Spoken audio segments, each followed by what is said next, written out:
Quand j'ai des clients qui m'appellent et qui me disent qu'ils veulent faire une proposition au consommateur parce que c'est moins pire qu'une faillite, c'est pas tout à fait la réalité. Donc, les gens vont penser qu'une proposition au consommateur est moins pire qu'une faillite parce qu'ils sont en entente de paiement avec les créanciers. Donc, pour eux, vu qu'ils n'ont pas tout juste dit « je paye plus rien », dans la tête du client, on prend une entente de paiement, donc c'est mieux vu au niveau des banques. Mais ça, c'est vraiment une légende urbaine parce que ce soit une faillite ou une proposition au consommateur, c'est vraiment deux outils légaux, donc des outils légaux d'insolvabilité. Un ou l'autre, là, ton crédit, quand tu l'assignes et que c'est affiché, le crédit, il pogne la débarque, là. Fait que les comptes, c'est inclus dans un événement, faillite. Donc, les comptes sont aux pertes. C'est de la deuxième chance, c'est de la troisième chance. On n'a pas de la première chance parce qu'on vient de signer une proposition au consommateur versus une faillite, là.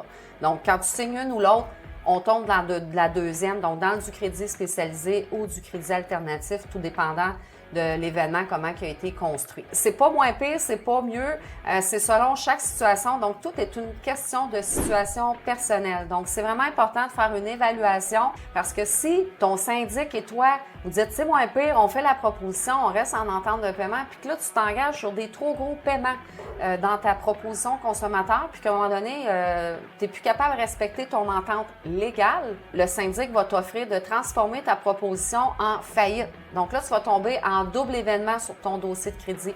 Fait que ça, on veut pas ça. Donc, si vous êtes en train de signer une proposition au consommateur, assurez-vous que les paiements sont raisonnables et que vous allez être capable de la rembourser en entier. Donc, deux outils légaux, il n'y en a pas un qui est mieux que l'autre. C'est juste de voir avec notre situation personnelle, ça va être lequel qui va être le meilleur outil pour nous sortir de notre insolvabilité.